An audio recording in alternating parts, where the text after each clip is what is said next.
નમસ્કાર. નમસ્કાર સર. શું નામ તમારું? ગિરીશભાઈ. ગિરીશભાઈ. હા. અટક સાવલિયા. સાવલિયા. ગિરીશભાઈ સાવલિયા. કયું ગામ તમારું? દળવી. દડવી. તાલુકો? તાલુકો જામકંડોળ. ને જિલ્લો? જિલ્લો રાજકોટ. ઓકે. તો રમેશભાઈ, તમને શરીરમાં કંઈક પ્રોબ્લેમ હતો? હા, શું સર. પ્રોબ્લેમ હતો? મને સર આ ગોઠણ બહુ દુખતા ને હું હાલી ન શકતો અને મારે સીડી ચડવી તો તકલીફ થતી, લેન્ડરિંગ બેહવામાં તકલીફ થતી, બરાબર. ખેતી કામમાં બહુ તકલીફ થતી. મારે ગાયોનો રચકો વાટ હોય તો બેહીને રચકો ન વાટી શકતો. હવે તમારે ખેતીવાડીમાં તકલીફ થતી, ચાલવા, સીડી ચડવા, પલાઠી વાળવા, ઉઠવા, બેસવામાં બધી જગ્યાએ તકલીફ થતી. હા, સર. મતલબ ગોઠણને જ્યાં વાળવો પડે ત્યાં તકલીફ થતી. હા. બરાબર ને? હા. તો આવું કેટલા સમયથી તમને તકલીફ હતી? આવું સમય 1.5 વર્ષથી હતી સર. 1.5 વર્ષથી હતી. તો એના માટે આટલી બધી તકલીફ હતી તો ડોક્ટરને બતાવ્યું હતું તમે? હા, 3 થી 4 ડોક્ટરને બતાવ્યું સર. તો બધા ડોક્ટરનું કહેવાનું શું હતું? એ બધા ડોક્ટર એમ કહેતા કે તમારે આ ઢાંકણીનો ઘસારો છે ને એના હિસાબે તમારે નહીં મેળ આવે કે ઓપરેશન કરાવશું ને તો જ મેળ આવશે. મતલબ તમને છેલ્લું ઓપ્શન ઓપરેશન જ કીધું હા, હતું. સર. ઓપરેશન વગર તમારે સારું નહીં થાય. હા. તો રમેશભાઈ, અત્યારે તમે ઓપરેશન કરાવી નાખ્યું? ના ના સર, ઓપરેશન ન કરાવ્યું મેં. નથી કરાવ્યું, બરાબર છે. તો તમને ઓપરેશનનો ખર્ચો કેટલો કીધો હતો? મને 1.5 થી 1.5 લગીનનો કીધો. કોઈ ડોક્ટર 1.5 નો કીધો, કોઈ 1.5 એમ નોખા નોખા. મતલબ 2-3 ડોક્ટરના અલગ અલગ હા. એસ્ટિમેટ હતા. ઓકે. તો ઓપરેશન તમે કરાવ્યું નથી, તો અત્યારે તો તમને સંપૂર્ણપણે સારું છે?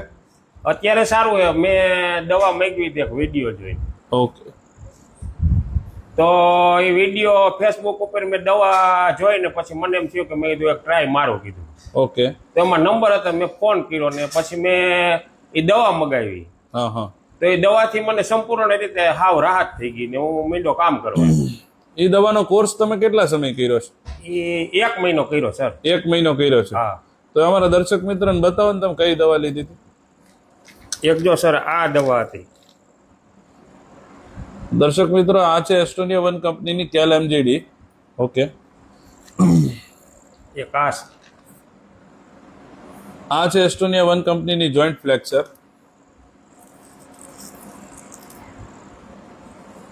અને આ છે એસ્ટોનિયા વન કંપનીની ઓર્થો વન. આ 3 દવાનો તમે કોર્સ કર્યો.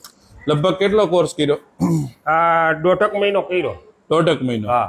મતલબ પહેલા મહિને તમને કેટલીક રિઝલ્ટ મળી ગયું? પહેલા મહિને મને 10-15 દિવસ થયા ને એટલે મહિનો ધીમો ધીમો દુખાવો મટવા ને જ્યાં મહિનો પૂરો થયો ને ત્યાં 70-80% દુખાવો નાબૂદ થઈ ગયો. ઓકે. 1.5 મહિનાની અંદર તમને બધું ક્લિયર થઈ ગયું ટૂંકમાં. બરાબર છે. પહેલા મહિનામાં 70-80% જેવી રિકવરી આવી, પણ 1.5 મહિનાની અંદર તમને સંપૂર્ણપણે સારું થઈ ગયું. અત્યારે જે તમે આગળ કહેતા હતા કે તમને જે કાંઈ પ્રોબ્લેમ થતા હતા કામ કરવામાં, ખેતીવાડીનું, સીડી ચડવું, ચાલવું, ઉઠવું, પલાઠી વાળવું, બેસવું, એ બધા કોઈ તકલીફ એમાંય નહીં અત્યારે કોઈ ખરી? અત્યારે કાંઈ નહીં સર. અચ્છા.